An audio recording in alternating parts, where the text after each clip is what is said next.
Donc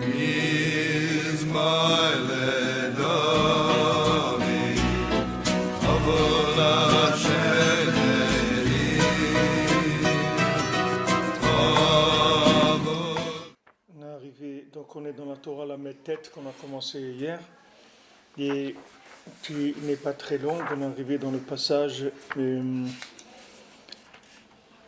où Rabbeinu dit Nimtza ha-machloket haynu ma shemecharpin le-adam, c'est-à-dire la machloket, c'est-à-dire le fait que on fait honte à l'homme, ba al-yedeze prinat ra'av, c'est-à-dire que quand quelqu'un il a des affronts, les gens lui font honte, c'est parce que cette honte, elle vient par le fait qu'il y a ce désir de manger, cette faim que l'homme ressent. Et dans cette faim-là, quand quelqu'un a faim, ça amène de la dispute, c'est-à-dire des disputes sur lui, et des hontes, c'est-à-dire qu'on va lui faire honte. Au prinat orla. Et ça, c'est un principe de orla, c'est-à-dire de prépuce, comme c'est écrit au sujet de Shrem, qui cherpa ilanu. Quand Shrem il voulait se marier avec Dina, les frères ils ont dit on peut pas parce que c'est une honte pour nous que quelqu'un qui n'a pas fait la Brit Mila, c'est une honte pour nous. La orla hem shalosh klipot. Maintenant la orla c'est 3 clipotes. C'est-à-dire qu'il y a 3 clipotes qui sont... La orla, elle représente 3 clipotes différentes. C'est-à-dire c'est trois choses différentes. Ah, mais ça veut dire ma Brit Shalom. Que ces 3 clipotes-là, elles viennent autour du Brit Shalom. C'est-à-dire elles viennent pour cacher, pour empêcher l'alliance de paix. Ukshemeshabrim et orla, azayin itgale Brit Shalom. Quand maintenant on casse ce prépuce-là, alors il y a l'alliance de paix qui se révèle. C'est-à-dire comme on voit que quand Pinchas il a été pour sauver l'honneur d'Hachem, c'est-à-dire il a tué ceux qui étaient en train de profaner la Kedusha de la Torah. Alors il a reçu Beriti Shalom, il a reçu cette alliance de paix. Parce qu'il a cassé la orla, c'est-à-dire il a cassé ce comportement-là, de la orla. C'est shalom le mata. Maintenant, quand il y a de la paix en bas, yesh lo shalom le mala bimromo. Alors en haut, il y a aussi de la paix qui se fait en haut. Uksheyesh shalom le mala, azayin itgale v'nitrabe sova gadol ba'olam. Maintenant, quand il y a de la paix en haut, alors il y a une révélation, il y a une ouverture et il y a une grande abondance qui vient dans le monde. Comme c'est écrit pour Yosef, donne-nous des céréales, donne-nous des semences et on va vivre. Alors ici, le mot tenzera, il a un double sens, c'est-à-dire que d'un côté, il demandait, les Égyptiens ils demandaient à Yosef de leur donner des graines, c'est-à-dire du blé, des choses qu'ils puissent semer pour avoir de quoi manger, ou bien des graines pour manger. Et Zera aussi, c'est la semence qui est la semence pour enfanter. C'est-à-dire dans le sens Zera, il y a les deux. C'est-à-dire il y a un côté que c'est le Zera pour enfanter, c'est-à-dire le lien de sanctifier l'alliance et d'enlever la orla. Et d'un autre côté, c'est aussi l'abondance du blé de la matière, c'est-à-dire qu'il y ait de la bénédiction dans la matière. Les deux, ils sont liés complètement. Alors c'est pour ça que Yosef, il avait cette facilité-là de pouvoir amener la bénédiction dans ce qu'il y avait. Il y a avec Yosef, ils gagnaient 2 choses, c'est-à-dire, il y avait ceux qui n'avaient rien du tout, et ils ont reçu avec ce que Yosef il leur a donné, parce qu'ils n'avaient pas de quoi manger. Et il y a ceux qui avaient de quoi manger, oui, et leur céréale, elle a pourri. C'est-à-dire, il y a deux choses. Il y a celui qui a quelque chose, et ce qu'il a, ça va pourrir, et il y a celui qui a rien, et Yosef, il va lui donner bien sûr, il va lui donner quelque chose qui va se maintenir. C'est-à-dire le tzaddik, qu'on dit, le tzaddik yesod olam, quand on parle de tzaddik yesod olam, c'est il y a cette notion-là, parce que yesod c'est la sphira de l'alliance. D'accord, la sphira de Yesod, c'est la 6e sphira dans les sphirotes. Et quand vous prenez les sphirotes, vous avez Chesed, Gvura, Tiferet, Netzach, Hod, Yesod. C'est la 6e sphira. Et c'est la sphira qui vient en bas, qui va être le point de contact avec la 7e qui est Malchut, qui est le nian de la souveraineté. C'est là où se situe le tzaddik Yesod Olam. C'est-à-dire pourquoi on l'appelle Yesod Olam? Parce que lui, il se trouve dans l'alliance des mondes inférieurs avec les mondes supérieurs. Maintenant, cette alliance, elle permet aussi d'un côté d'amener la bracha, c'est-à-dire d'amener la bénédiction. La bénédiction, elle va apparaître soit d'amener ce que quelqu'un il n'a pas quelque chose, il va le recevoir, et quelqu'un qui a quelque chose, qui a déjà quelque chose, ça va lui faire le maintien de la chose, que la chose, elle pourrisse pas. C'est-à-dire comme c'est écrit Mi ale behar Hashem ou Mi yakum bimkom komcho. Qui est-ce qui va monter dans la montagne d'Hachem et qui est-ce qui va tenir quand il va être là-bas? Il y a deux choses. Il y a des gens qui montent dans la montagne d'Hachem, mais c'est pas tout le monde qui arrive à tenir là-bas. C'est-à-dire qu'on a besoin du tzaddik pour les deux choses. On a besoin du tzaddik pour monter dans la montagne d'Hachem, mais on a besoin du tzaddik aussi pour se maintenir là-bas. C'est-à-dire que garder les acquis qu'on a, ça aussi, ça demande une intervention du tzaddik Yesod Olam. Il ne faut pas croire que quand quelqu'un il a acquis quelque chose dans la Kedusha, c'est à lui. C'est-à-dire que ça aussi, ça a besoin d'un entretien. C'est-à-dire que la chose, elle doit être entretenue pour tenir.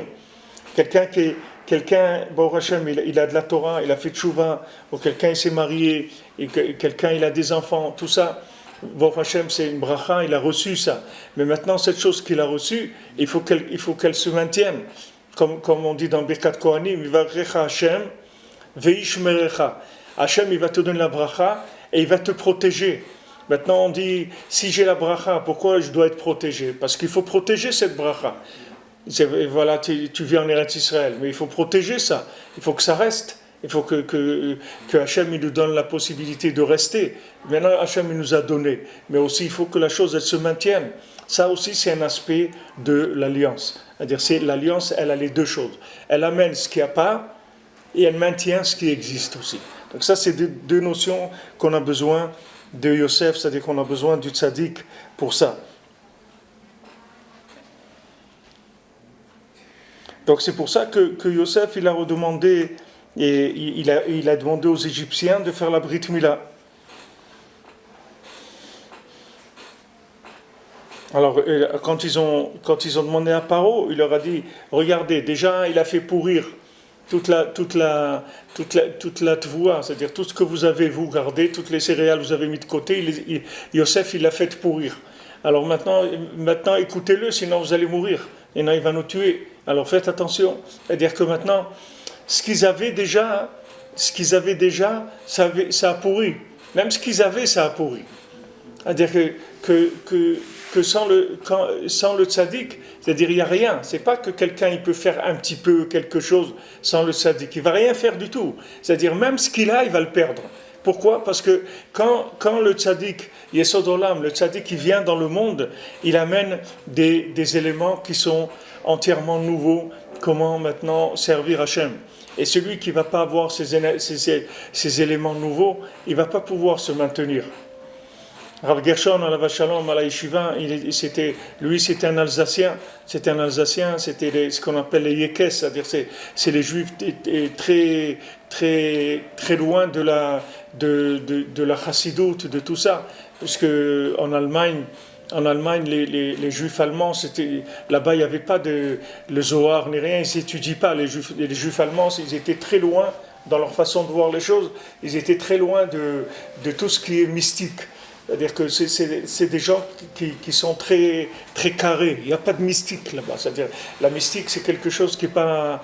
Eux, c'est une mentalité très, très carrée, des intellectuels qui sont dans un monde très carré. Ça, c'est la mentalité allemande, la mentalité de l'Alsace. Alors maintenant, cette mentalité-là, elle a entraîné qu'ils sont éloignés du Zohar, ils sont éloignés de tout l'attachement au tzadikim, etc. Rav Gershon, il disait à la yeshiva, le Shabbat, il portait un habit chassid.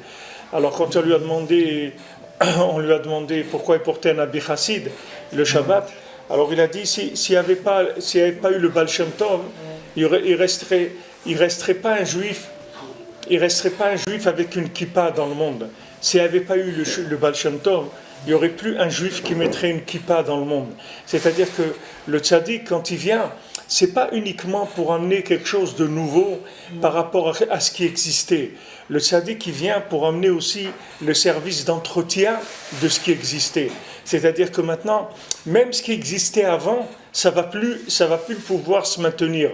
C'est pas uniquement quelqu'un dit combien de gens vous allez entendre, vous allez reparler de Rabbi Nachman, de Breslev, etc. Ils vont vous dire non, vous savez, nous on a notre judaïsme à nous, notre judaïsme traditionnel, on a notre façon de vivre le judaïsme, etc. Nous, on n'est pas, vous savez, pour ces courants-là, qui sont des courants modernes, nouveaux, etc. Nous, on garde notre judaïsme comme on a reçu avant, etc. Mais c'est pas vrai. Il ne va rien garder du tout. Parce que les Égyptiens qui ont gardé des céréales, dès que Yosef il est venu, elles ont pourri les céréales. C'est-à-dire qu'ils ne pouvaient pas garder. Il n'y avait rien à garder du tout. On ne peut rien garder du tout.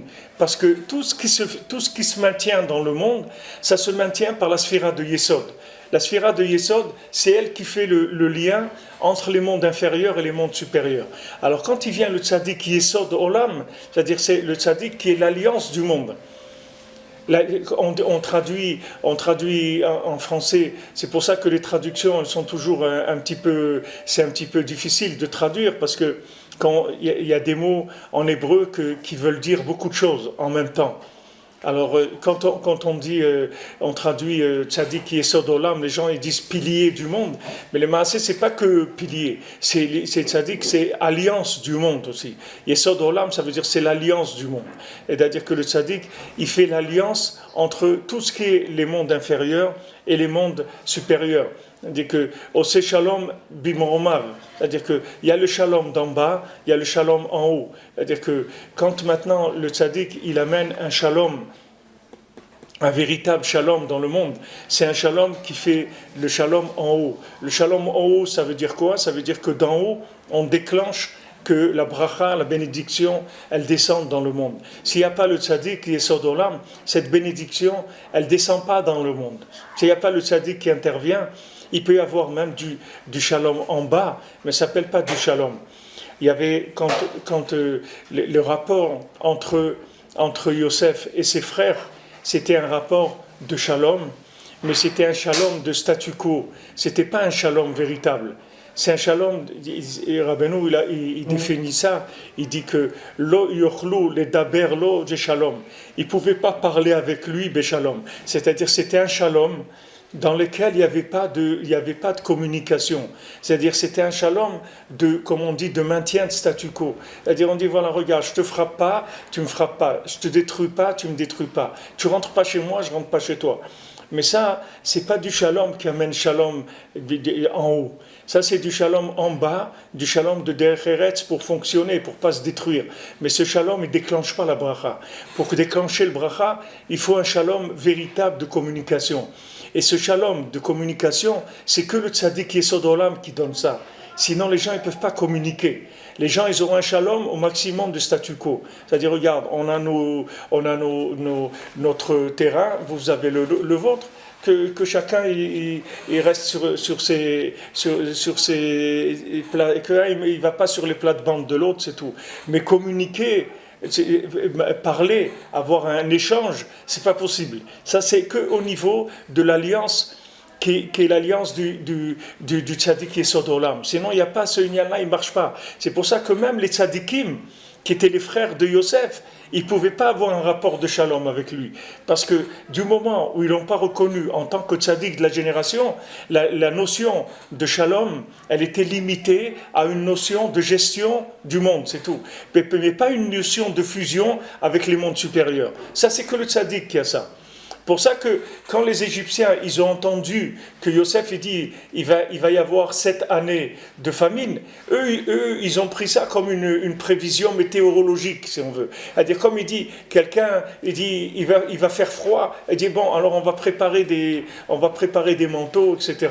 Mais le message c'était pas ça. Ce qu'il leur a dit Yosef. Yosef il leur a dit regardez maintenant ça va commencer la révélation du tzaddik Yesod Olam qui est Yosef HaTzadik. Et maintenant, à partir de maintenant, vous ne pourrez plus vous passer de lui. C'est-à-dire que maintenant, même du manger, vous n'aurez plus.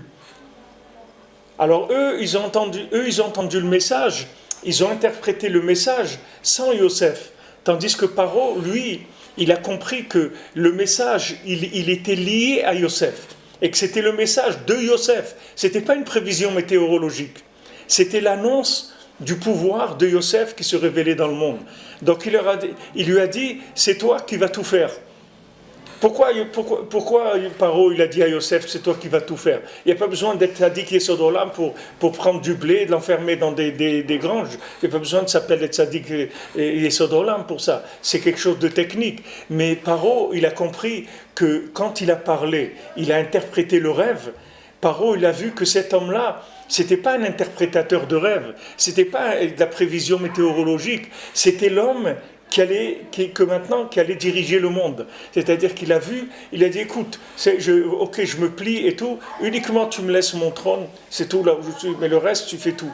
Alors maintenant, les Égyptiens, eux, le peuple, ils ont cru que c'était quelqu'un qui faisait de la prévision météorologique. Donc qu'est-ce qu'ils ont fait? Ils ont dit, ok, on a compris, le message est bien passé, donc là, on va avoir faim, il va y avoir cette année de famine, donc on va stocker le blé. Ils sont venus, ils ont trouvé que le blé stocké, il a pourri. Donc quand ils sont venus chez Paro, ils ont dit, regarde ce qui nous arrive, tout le blé, il a pourri. Maintenant, on a demandé à manger à Yosef, qu'est-ce qu'il nous a dit? Faites la Brit Mila, sinon je ne vous donne pas à manger. Il dit comment à nous demande de faire la Brit Mila? Il exagère quand même. Qu'est-ce que ça veut dire ça? Pourquoi il nous demande de faire la Brit Mila? Alors ils ont été chez Paro, ils sont pleins, ils ont dit regarde, il nous demande de faire la Brit Mila. Alors Paro il leur a dit s'il a pu faire que le blé que vous avez gardé, il a pourri, s'il a fait faire pourrir le blé, il va vous tuer aussi. Alors écoutez ce qu'il dit et faites la Brit Mila. Vous n'avez pas le choix. Et comme ça, les Égyptiens, ils ont fait tous la Brit Mila pour pouvoir manger. Parce qu'il n'y avait plus rien. C'est-à-dire qu'ils sont arrivés à un moment où il y a une révélation de Yosef, que cette révélation de Yosef, elle a entraîné la rupture totale, même du fonctionnement, qui était le fonctionnement technique du monde.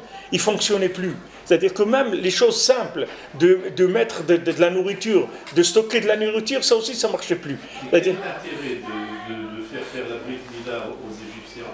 Qu'est-ce que ça avance au peuple juif, au monde, au Créateur? Qu'est-ce que ça aide de faire la Brit Mila?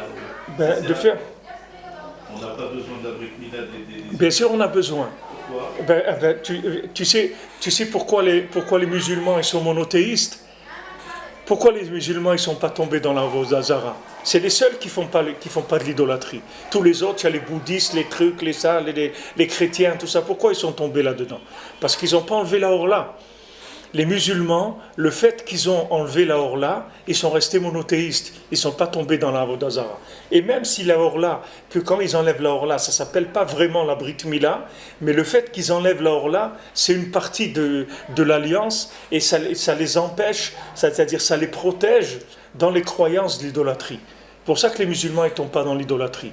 Tout celui qui enlève la Horla, il a une vision de la Emouna qui est déjà clair.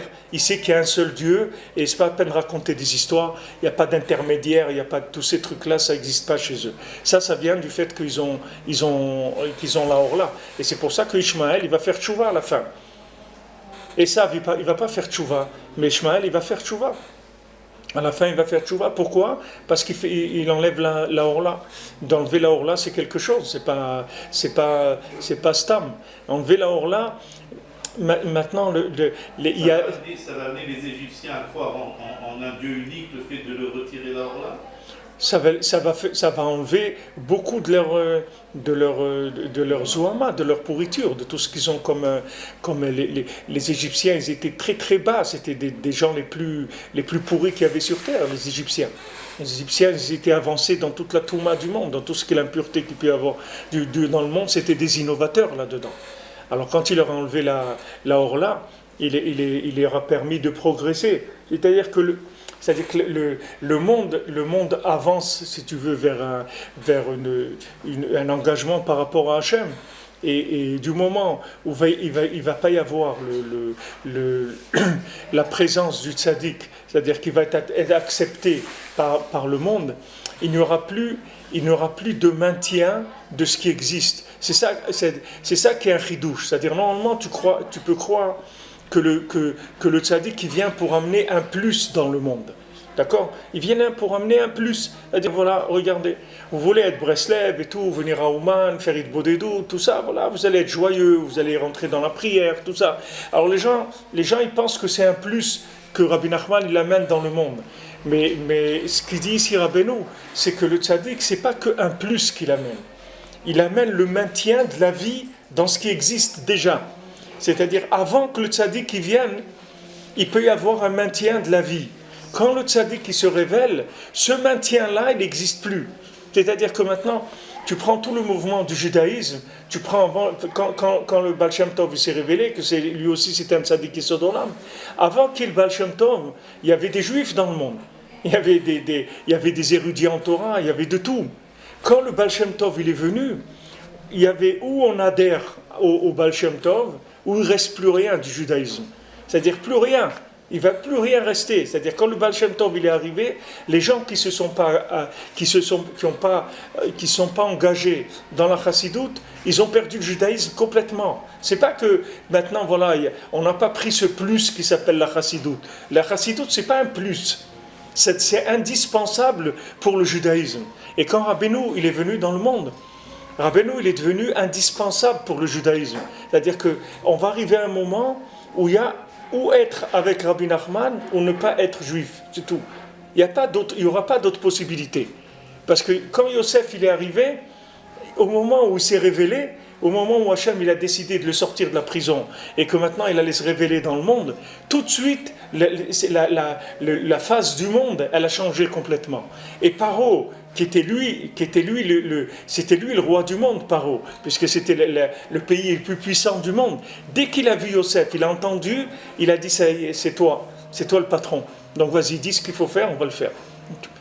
Qu'il soit d'accord ou pas, ça ne change rien. C'est-à-dire c'est quelque chose, c'est technique. Pourquoi? Parce qu'Hachem, à ce moment-là, il décide de révéler Oseh Shalom B'Mo'omav. C'est-à-dire c'est plus le shalom en bas, c'est le shalom d'en haut. C'est-à-dire Hachem, il décide d'amener dans le monde une révélation du shalom des mondes supérieurs. C'est-à-dire que le monde, il soit plus dans un maintien par rapport uniquement au fonctionnement, que le monde, il soit connecté à Hachem, au monde supérieur. Ça s'appelle Shalom B'Mo'omav. C'est-à-dire qu'Hachem, maintenant, il décide qu'il va avoir le shalom en haut, et ce shalom d'en haut, il va déclencher la bénédiction en bas. Mais on ne peut plus se passer du tzaddik du tout. Et quand il leur a dit de faire la Brit Mila, s'ils n'avaient pas fait la Brit Mila, je ne sais pas dans le texte si c'est écrit non, il a dit qu'ils fassent la Brit Mila. Alors quand ils sont venus se plaindre à Paro, il a dit tout ce qu'il va vous dire, il faut le faire. Parce que si vous faites pas ce qu'il vous dit, il va rien rester du tout. Il leur a dit, il a été gozer. Regardez le tzaddik, il a été gozer, c'est-à-dire il a décrété que que la tvoua, que ce qu'on avait en stock, ça allait pourrir. Alors si maintenant vous faites pas ce qu'il vous dit, et alors il va décréter qu'on va mourir. C'est-à-dire qu'est-ce qu'il a voulu dire, qu'est-ce qu'il a voulu leur dire Pharaon? Pharaon, il leur a dit comme ça, il leur a dit, regardez, vous avez bien vu que ce que vous avez en stock, ça a pourri. C'est-à-dire que maintenant, si vous n'avez pas adhéré à Yosef, si vous n'avez pas adhéré à la Chassidoute, si vous n'avez pas adhéré au Baal Shem Tov, si vous n'avez pas adhéré à Rabbi Nachman, que maintenant c'est lui le tzaddik Yesod Olam et le tzaddik Ador, vous avez vu que vos céréales que vous avez mis de côté, elles ont pourri, d'accord? Vous voyez que maintenant, tout ce que vous avez voulu garder, ça a pourri. Maintenant, sachez que si il décide, il a dit par aussi, il décide que vous allez mourir, vous allez mourir. C'est-à-dire que maintenant, lui, il a fait pourrir ce que vous aviez en stock. Donc sachez qu'il peut décider aussi que vous allez mourir. C'est-à-dire que maintenant, du moment où le tzaddik qui se révèle dans le monde, le tzaddik Yesod Olam, quand on dit tzaddik Yesod Olam, ici c'est sous l'angle tzaddik de Sfirat HaYesod, c'est-à-dire que l'alliance du monde, s'il n'y a pas d'alliance, il n'y a plus de vie. Toute la vie qu'il y a dans le monde, elle vient de l'alliance. Maintenant, il y a une alliance qui est une alliance de statu quo, comme je vous ai dit. C'est une alliance statu quo. Ok, on est né dans le monde, bon Hachem, on respire, quelqu'un il va, il travaille, il mange, il dort, etc. Il a sa télé, il a ses vacances, il a ses trucs, il vit, d'accord? Il ne connaît pas Hachem, mais il vit. Il faut que tu saches que ça aussi, ça va disparaître. C'est-à-dire qu'il n'y a plus personne qui pourra vivre s'il n'est pas en contact effectif et conscient avec le tzaddik Yesod Olam. C'est à ça qu'on va arriver.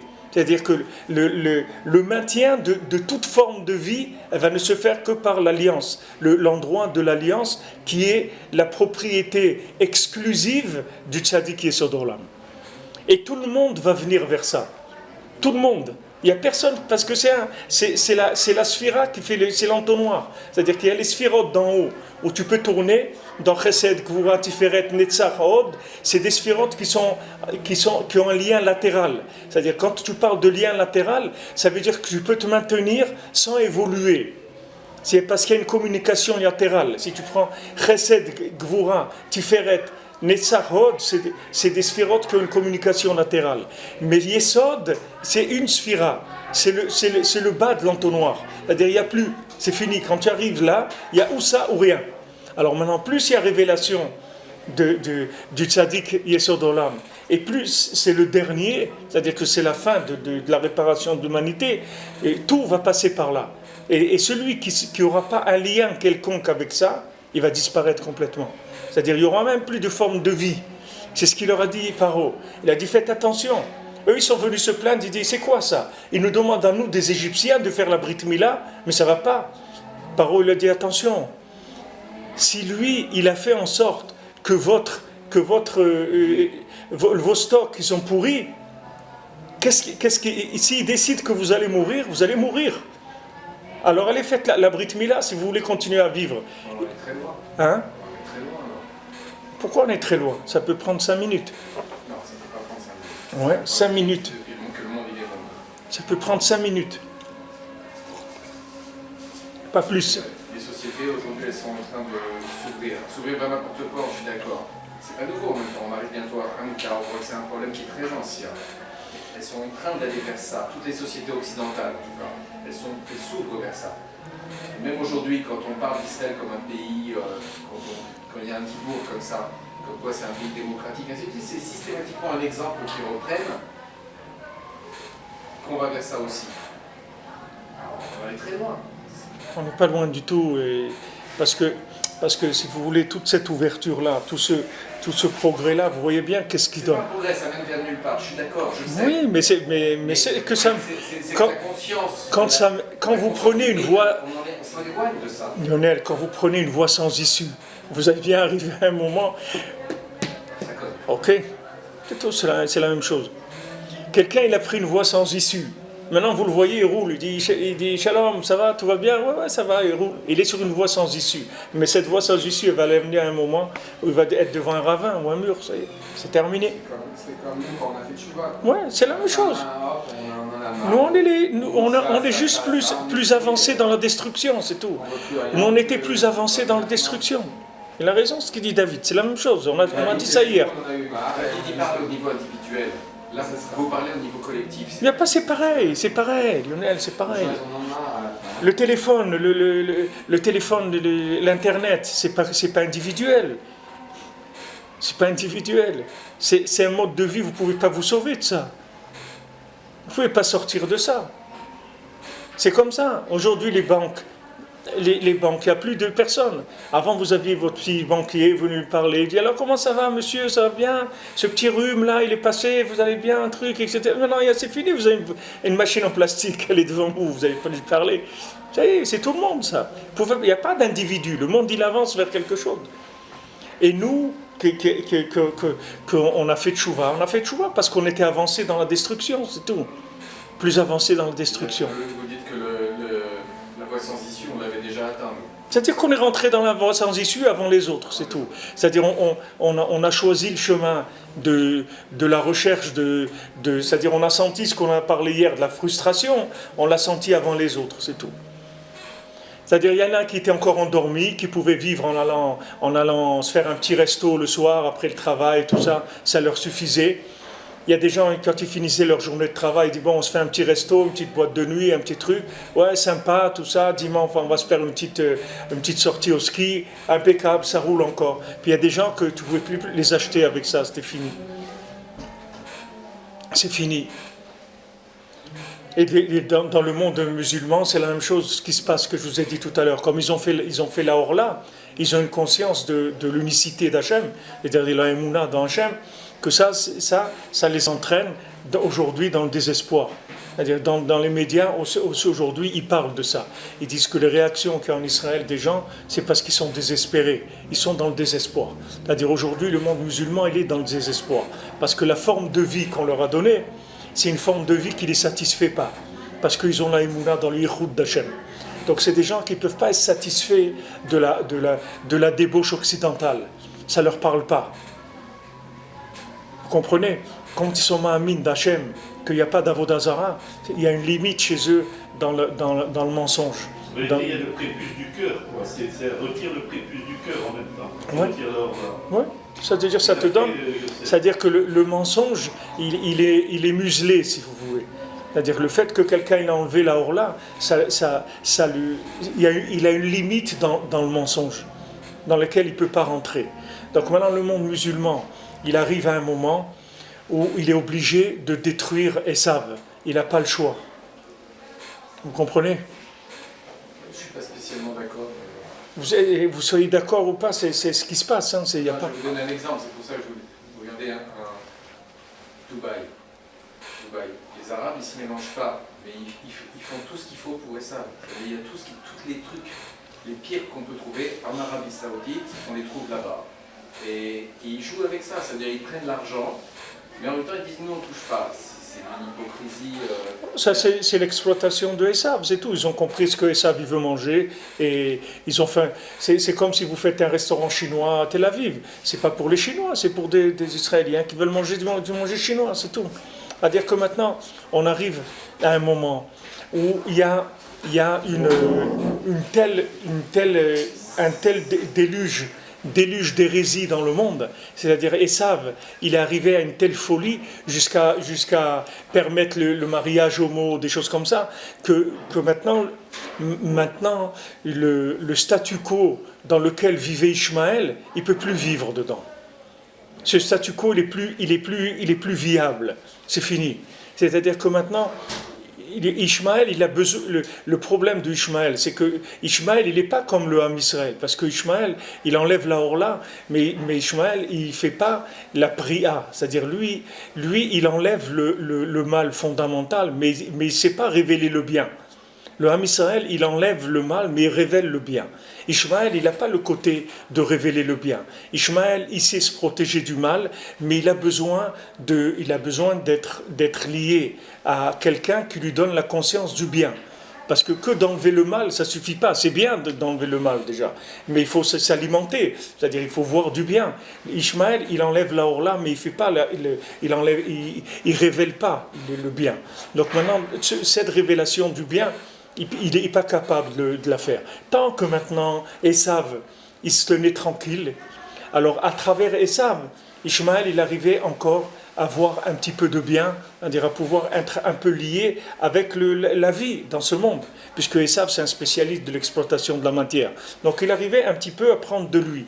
Maintenant que Esav, il a atteint un niveau de destruction qui est fondamental, c'est-à-dire il est sorti des choses qui sont la émouna fondamentale que Hachem il a donnée dans le monde, il est sorti du fonctionnement, puisque maintenant l'homosexualité c'est interdit pour les Bnei Noach aussi, c'est pas que pour les juifs ou que pour les musulmans. L'homosexualité c'est une interdiction au genre humain, et même aux animaux c'est interdit. C'est-à-dire un être humain, Hachem il a interdit à tout être humain l'homosexualité. Donc maintenant quand on arrive à ça, donc maintenant Ishmaël il peut plus tirer quoi que ce soit de Esav.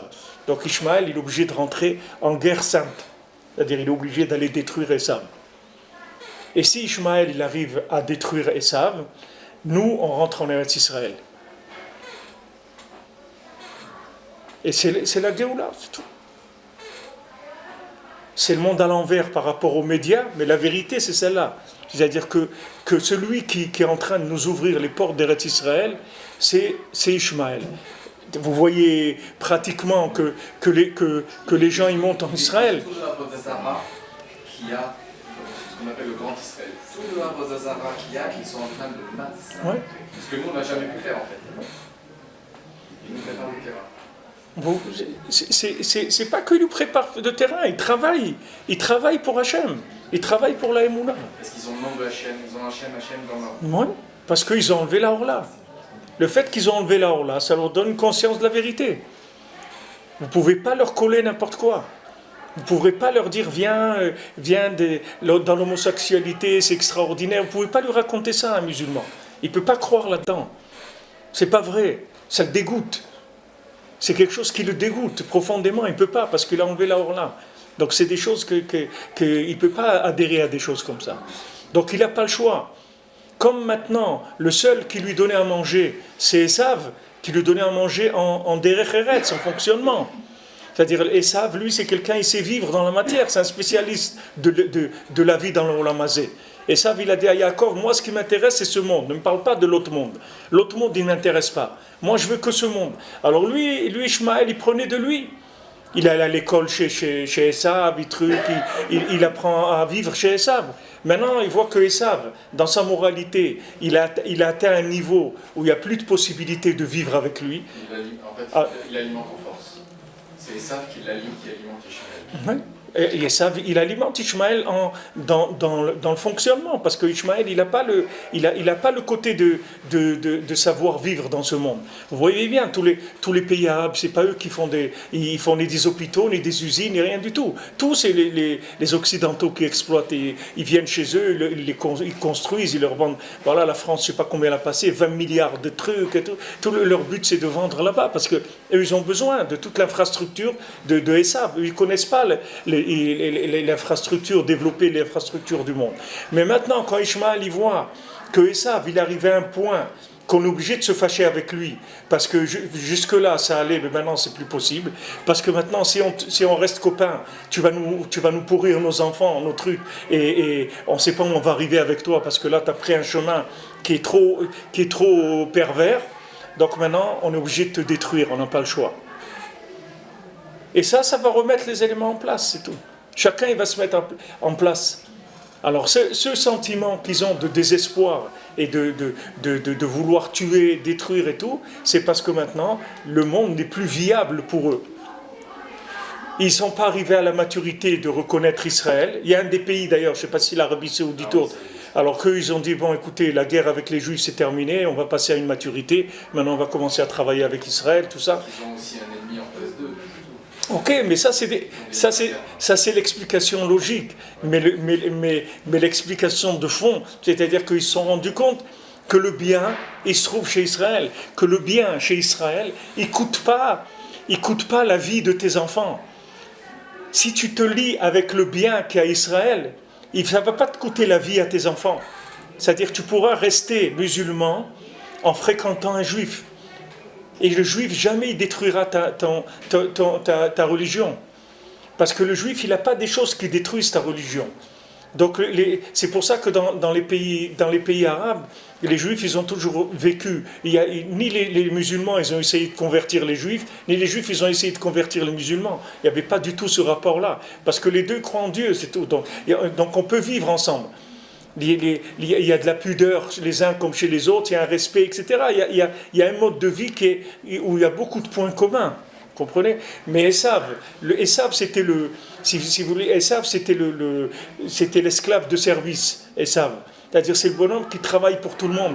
Il vient, il fait des machines, des voitures, et tout le monde le regarde, il dit c'est bien, allez vas-y, fais encore des trucs. C'est bien, fais-nous des avions, comme ça on peut se déplacer, des voitures. C'est sympa ce que tu fais, allez vas-y, fais. Maintenant, à force de faire des voitures, des avions, des télévisions, des trucs, il commence à s'ennuyer, ça. Il a commencé à faire des monstruosités dans la perversion. Il dit ah non, là on peut plus. On peut plus rester copains avec toi. Tu as été trop loin. C'est vrai, avant c'était sympa, tu nous donnais ta voiture, ton avion, tes trucs, ça nous permettait de faire beaucoup de choses. Maintenant tu es passé à un niveau de perversion, on ne peut plus, donc on n'est plus copains. Et comme on n'est plus copains, on ne peut plus s'alimenter de toi, donc on est désespéré, on n'a plus de vie, donc on va te détruire, c'est tout. Parce que tu es la source de notre désespoir, c'est tout. Maintenant, parmi les musulmans, vous allez voir certains qui vont découvrir que d'être alliés avec Israël, ce n'est pas une tellement mauvaise chose. C'est même un intérêt pour eux. Et ceux qui vont faire ça, c'est ceux qui sont plus avancés, c'est tout. Ceux qui sont plus avancés, ils vont découvrir que de se lier avec Israël, c'est pas mauvais pour eux. Ça peut être même très bien. Ça peut être même très très bien. Et qu'il faut arrêter de parler du mal contre les Juifs et tout, parce que ça va nous mener nulle part. Parce que les Juifs, ils peuvent nous aider. On a un intérêt commun. Bien sûr, on a un intérêt commun, c'est Dieu, c'est tout. On a le ch. Ouais. C'est notre intérêt commun. Ishmaël, il est né dans la maison d'Abraham Avinu. Il voulait se sauver. Hachem dit, retourne là-bas. Hachem a dit à Agar, retourne là-bas. Reste chez lui. Ne pars pas de chez lui. Dans un sens, c'est plus facile. On voit qu'il y a plus de conversion au niveau de Esav qu'au niveau d'Ishmaël. Il peut y avoir aussi un autre tikkun que Esav il va faire tchouba plus facilement que Ishmaël. Non, mais moi, David, moi ce que je te dis, c'est pas de la réflexion. Moi je te dis ce qui est écrit. Je te dis pas ce que je pense. Toi, tu me dis là ce que tu me dis, c'est une analyse comme ça. Moi je te dis ce qui est écrit. C'est Esav, il va pas faire tchouva. Ishmaël, il va faire tchouva. On voit ce tachlès. Il y a plus de goy qui deviennent juifs. C'est pas des goy, David, c'est pas des goy, c'est des juifs. C'est des juifs qui se sont perdus chez Esav, c'est tout. Parce que comme Esav, pour se maintenir, il a essayé de nous asphyxier dans la Torah. Il a essayé de nous enlever la Torah. Rabbeinu dit que chaque fois que tu empêches un juif de faire la Torah, tu prends des éléments juifs, tu les emprisonnes chez toi. Ces éléments juifs, après, ils grandissent, ils se retournent contre Esav lui-même. C'est-à-dire, ils reviennent vers le judaïsme. Tous les gens qui reviennent vers le judaïsme, c'est des juifs, c'est pas des goïms. C'est des juifs. C'est des juifs qui étaient en galoute. Maintenant, ça se trouve beaucoup plus chez Esav que chez Ishmaël. Pourquoi? Parce que Ishmaël, il n'a jamais retenu le judaïsme. Ishmaël, il n'a jamais empêché les juifs d'être juifs. Tandis que Esav, oui, Esav, il a attaqué le judaïsme. Parce que Esav, il est en guerre avec Yaakov. Parce que Esav, il veut ce monde, et Yaakov, ça ne l'intéresse pas, ce monde. Et donc c'est une guerre fondamentale. C'est-à-dire c'est fondamental sur le sens de la vie.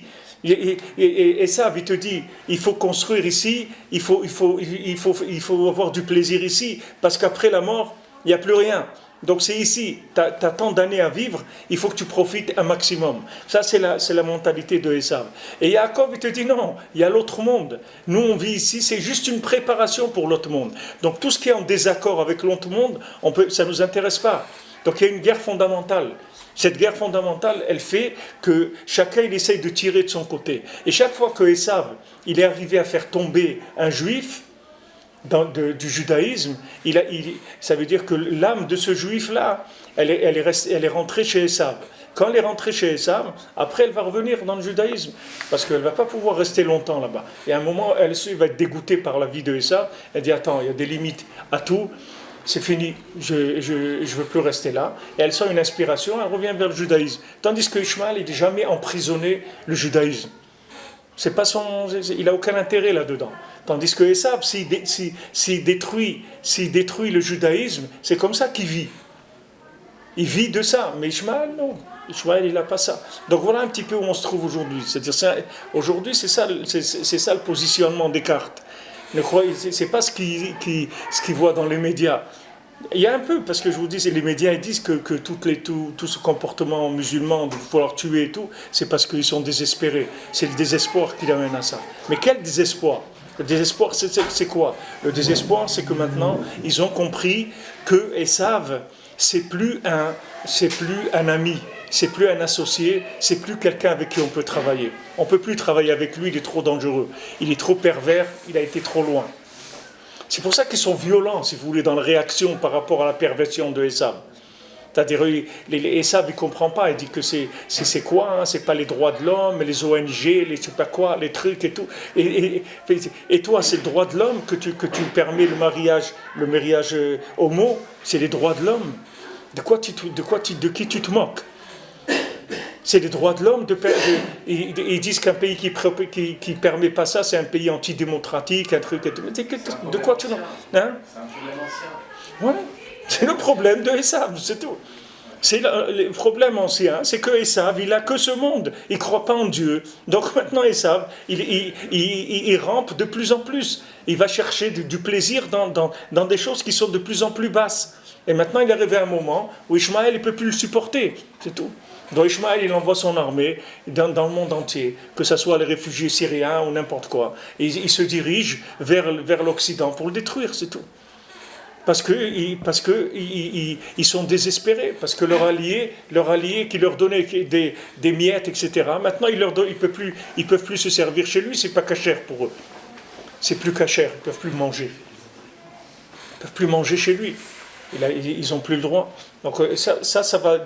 Alors vous voyez maintenant, vous voyez un pays musulman qui va devenir, si vous voulez, un promoteur dans le rapport avec Israël. Il suffit qu'un il fasse ça et qu'il arrive à le faire, vous allez voir que ça va changer toute la vision du monde. Si un pays musulman, il fait le shalom avec Israël et il travaille économiquement avec Israël, d'abord Israël va leur donner des moyens de développement de leur richesse d'argent, leur richesse, leurs ressources et tout, que personne au monde ne va leur donner. Et ils peuvent prendre, parce que Israël, jamais il va essayer de lui coller des visions de la vie qui sont interdites pour lui.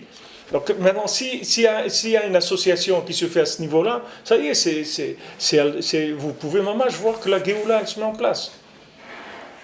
Si Ishmaël il travaille avec Israël et qu'il détruit Esav, chaque fois qu'Ishmaël il fait peur à Esav, les portes d'Israël, elles s'ouvrent. Chaque fois que Ishmaël il fait descendre à Esav, vous allez voir que des Juifs ils font leur aliyah. Chaque fois qu'Ishmaël il attaque Esav, il libère des Juifs de la galoute. C'est pour ça que vous voyez que les Juifs français, pourquoi ils montent tellement des Juifs français? Parce qu'ils déclarent tous les gens qui s'occupent de la sécurité en France, ils disent tout ce que vous avez vu comme petits attentats et tout, c'est de la rigolade. Ils se préparent des attentats énormes, comme le 11 septembre, des choses comme ça. Ça va être des attentats énormes, ils vont tuer par milliers de gens. Sachez-le, tous les gens qui sont dans la sécurité en France, ils ont dit ça. Ils ont dit, on ne peut plus contrôler ce qui est... Alors maintenant, c'est cette peur-là qui rentre dans Esav. Qui est-ce qui ressent le premier la peur de Esav? C'est le juif qui vit chez Esav. C'est le premier qui ressent ça. Donc il monte en Israël. Donc vous voyez que le système, il se met en place pour ouvrir les portes d'Eretz Israël. L'admor de Komarmé, il a dit qu'ils étaient, ISIS, l'État islamique, ils étaient en train de reconstruire le Grand Israël. Les qui? L'admor de Komarmé. Non, mais qui est-ce qui reconstruit? L'État islamique. Daesh, ouais. Il est en train de reconstruire le Grand Israël. Oui, non, c'est sûr que eux, consciemment, ils ne savent pas ce qu'ils sont. Si si vous parlez consciemment, ils ne savent pas trop ce qui est en train de se passer, mais profondément, ce qui est en train de se passer, c'est très clair, c'est très simple. Vous voyez ce que je vous dis là, c'est simple, c'est pas compliqué. C'est très simple. C'est-à-dire qu'il y a un moment. Alors maintenant, ce schéma-là, c'est le même dans le rapport du Ham Israël avec le tzaddik, c'est la même chose. C'est la même chose, c'est le même principe. Pourquoi je vous ai dit ça? C'est pour vous expliquer ce qu'il y a écrit ici sur le lien du tzaddik. C'est-à-dire que il arrive à un moment où le judaïsme, sans le tzaddik, ça ne sera plus possible. C'est-à-dire quelqu'un ne pourra pas avoir une kippa et garder Shabbat s'il ne connaît pas Rabbi Nachman, s'il n'utilise pas les conseils de Rabbi Nachman. Parce que même ce qu'ils ont stocké les Égyptiens, ça a pourri. C'est-à-dire même ce que j'ai déjà, c'est à moi, je l'ai, tu ne pourras pas le garder. Tu ne pourras pas le garder, tu auras besoin de Yosef pour le garder. Donc les frères de Yosef, eux, ils ont ressenti la famine, ils sont venus chez Yosef, et ils ont ressenti la famine. Ils ont senti, mais on n'a plus rien à manger, on devient frustré. On est frustré. Alors Yosef, il a dit, je vous avais dit. Maintenant, c'est venu le moment de Osé Shalom Bimromam. C'est-à-dire que maintenant, on a besoin du shalom d'en haut. Vous croyez que le shalom d'en bas, ça suffisait. Statu quo, on se respecte, etc. Il n'y a pas de... Hachem, il n'a pas créé le monde pour le shalom d'en bas. Hachem, il a créé le monde pour qu'il y ait shalom bimromam. C'est-à-dire que vous fassiez descendre le shefa d'en haut vers le bas. Le shefa, il est matériel, l'abondance matérielle, mais spirituelle aussi. C'est-à-dire que maintenant, dans le monde, Hachem, il veut être connu par le monde. Maintenant, les frères de Yosef, qui ne voulaient pas reconnaître Yosef, ils empêchaient Yosef de révéler Hachem dans le monde. C'est ça qu'ils empêchaient. Alors que si c'était associé à lui, ils auraient permis de faire révéler Hachem. Alors que maintenant, le fait qu'ils ont été contre lui, alors ils n'avaient plus de quoi manger. Ils ont commencé à sentir de la frustration, c'est-à-dire l'envie de manger. Comme Rabbeinu il nous dit ici, que quand on a envie de manger, on a faim, ça veut dire qu'on a des ennemis. C'est pour ça qu'on a faim. Alors ces ennemis viennent d'où? Ils viennent d'en haut, parce que du moment où maintenant la personne ne révèle pas Hachem en bas, elle se fait des ennemis en haut. C'est-à-dire qu'en haut, on la condamne, parce qu'elle ne révèle pas Hachem en bas. Alors Rabbeinu, il nous dit qu'il y a des hontes qui viennent, il y a des machloquettes, des guerres, des trucs qui viennent. Pourquoi? Parce qu'il n'y a pas Shalom Bimroma. Il ne fait pas aussi Shalom Bimroma. C'est-à-dire qu'il s'occupe d'en bas, mais il ne s'occupe pas d'en haut. Alors le statu quo, il y a un moment où c'est terminé. Il n'y a plus de statu quo. Quand Rabbi Shimon Bar Yochai vient, il n'y a plus de statu quo. Si Hachem il décide d'amener Rabbi Shimon Bar Yochai et de révéler le Zohar, ce n'est pas pour que tu dises « moi je n'ai pas envie d'étudier le Zohar ». Si Hachem il a dérévélé le Zohar dans le monde, il faut que tu saches que si tu ne dis pas le Zohar, tu n'auras plus de kippa. C'est tout. Il faut que tu le saches. Que l'Allemagne, tout ce qu'il y a eu, etc., parce que les Juifs allemands, ils étaient contre l'étude du Zohar.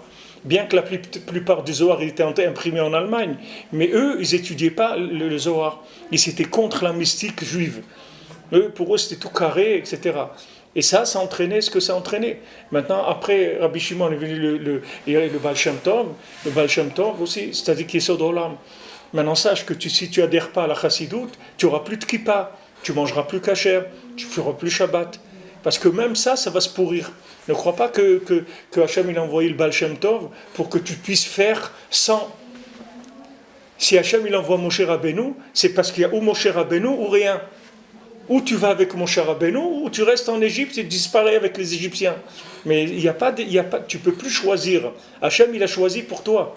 Hachem, il t'a envoyé quelqu'un qui est un libérateur qui va te sortir de là où tu es, mais sache que ce n'est pas à prendre ou à laisser. C'est-à-dire que tu ne peux pas continuer sans. C'est ou ça ou il ne reste plus rien. Donc il leur a dit, Paro, il a dit aux Égyptiens, puisque maintenant vous êtes rendu compte que même le blé que vous avez en stock, il a pourri, sachez qu'il va vous tuer. C'est-à-dire que vous allez disparaître. Donc faites vite ce qu'il vous dit de faire, c'est-à-dire faites la Brit Mila. Ah, moi je suis égyptien ou pas, fais la Brit Mila, parce que sinon tu vas mourir.